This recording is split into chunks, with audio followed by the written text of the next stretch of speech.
Oke, jadi sekarang kita akan membahas mengenai prinsip Mach gitu ya. Nah, jadi kita tinjau kerangka S yang bergerak dipercepat terhadap kerangka S pada arah X gitu ya. Jadi di sini ada kerangka S aksen yang bergerak dipercepat terhadap kerangka S yang ada di kiri di sini.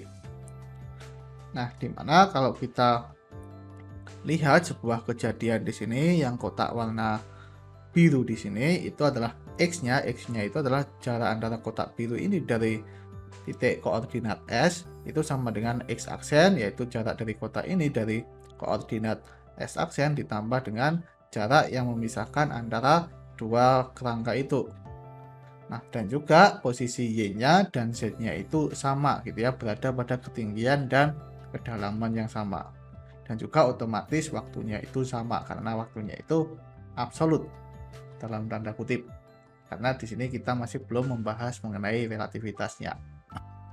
Nah, karena S aksen, kerangka S aksen itu hanya bergerak pada arah X, maka apabila kita turunkan terhadap waktu untuk persamaan X, maka kita akan dapatkan X dot itu sama dengan X dot aksen ditambah S dot, dan turunan keduanya yaitu X double dot itu sama dengan X double dot aksen ditambah S double dot tidak lain adalah X double dot aksen ditambah A, di mana A itu adalah percepatan dari kerangka S aksen terhadap kerangka S.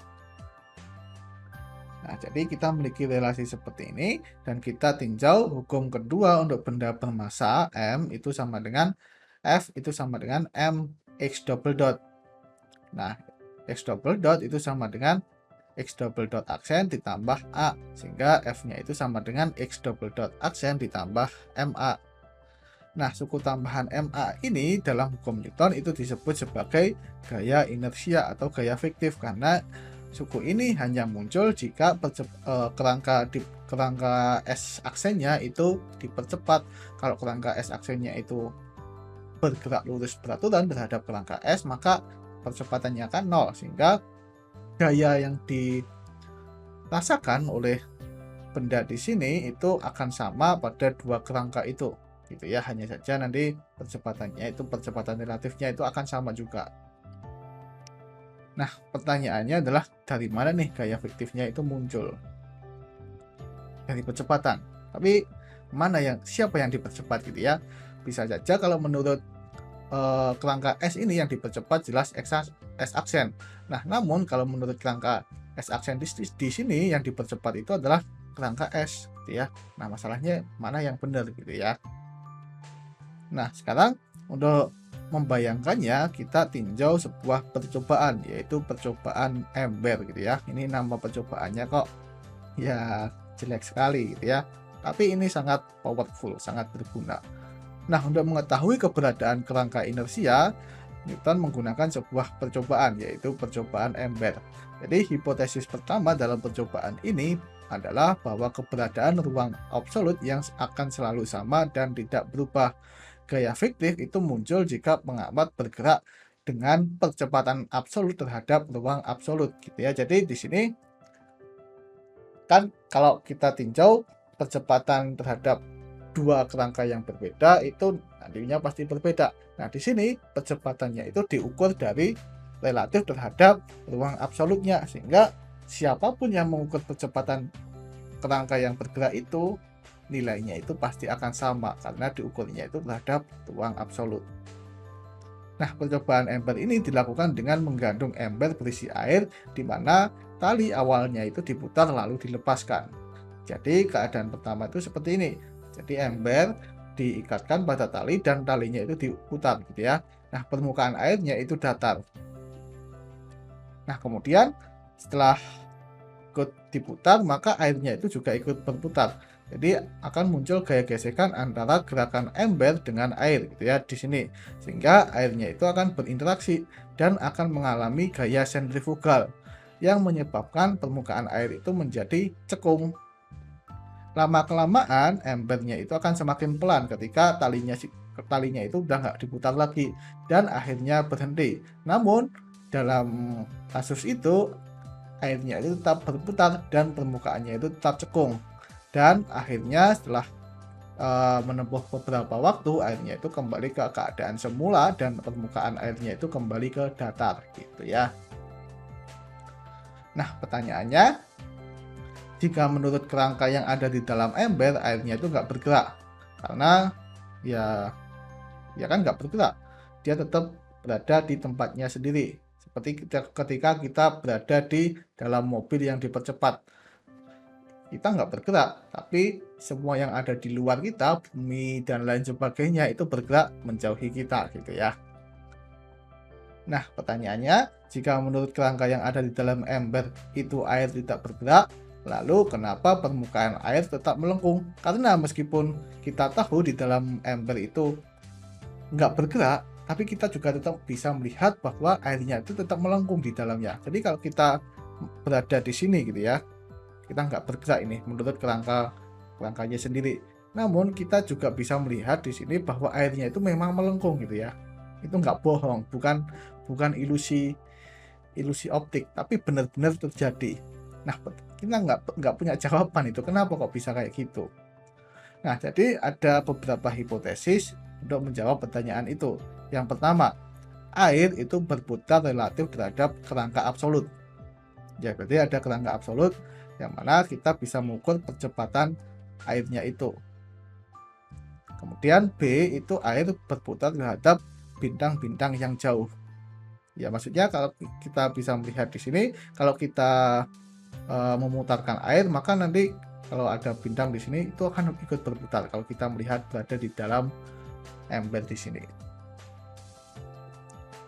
Nah, penjelasan Newton terhadap berubahnya kelengkungan permukaan air diakibatkan oleh keberadaan gaya sentrifugal yang diakibatkan oleh rotasi air relatif terhadap ruang absolut.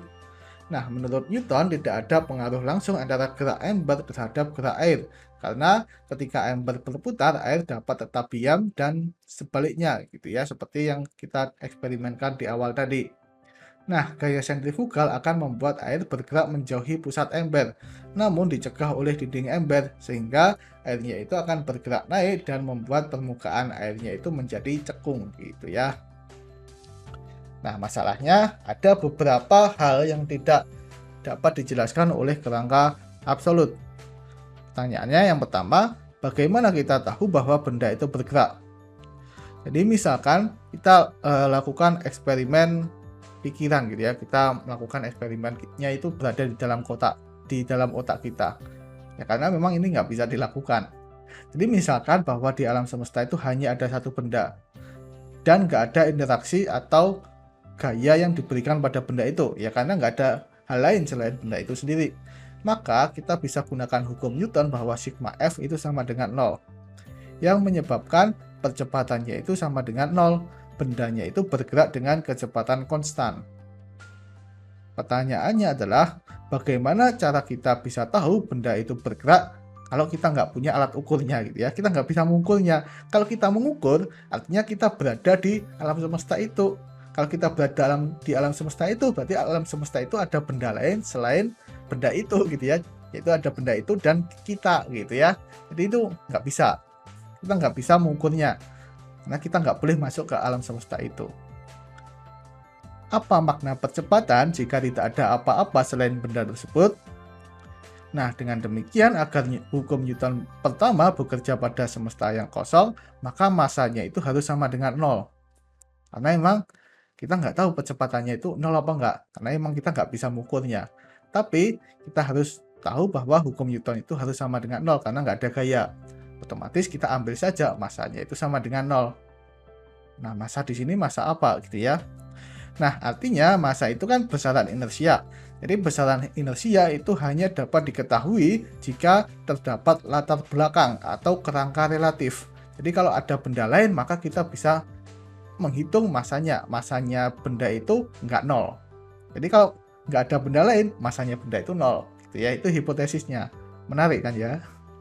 Nah, jadi kita bisa melihat bahwa gerak itu adalah fenomena relatif. Nah, karena gerak itu adalah fenomena relatif, maka tidak ada kerangka absolut. Jadi, kita bisa mencoret nih jawaban A. Jadi, jawaban yang B yang tersisa, air berputar relatif terhadap bintang-bintang jauh. Nah, ini kelihatan nggak masuk akal ya, tapi kita bahas. Ini kalau kita misalkan nih putar ember, embernya itu berisi air dan embernya itu kita putar, sehingga airnya itu akan melengkung gitu ya, akan mencekung. Nah, jadi menurut yang ada di dalam ember, bintang-bintang yang ada di luar itu yang berputar. Karena kita bisa melihat, karena ini embernya itu terbuka kan, embernya itu terbuka, dan kita itu yang ada di dalam itu diam, sehingga kita bisa melihat bintang-bintang yang ada di langit itu bergerak gitu ya. Seluruh alam semesta lah yang berputar. Nah, ini kita bisa melakukan eksperimen gitu ya. Kalau misalkan di bawah langit malam yang cerah gitu ya, yang indah, cobalah kita berputar-putar.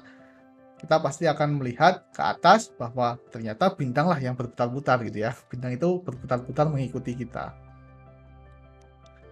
Artinya apabila alam semesta itu diputar sedangkan ember diam, maka air itu juga pasti melengkung. Karena emang nggak ada bedanya gitu ya. Gerak itu relatif. Jadi kalau ember diputar, alam semesta diam, atau alam semesta yang diputar ember diam, itu pasti akan menghasilkan kejadian yang sama, yaitu ya embernya, air di dalam embernya itu melengkung. Nah, pertanyaannya adalah, jadi mana yang berputar gitu ya?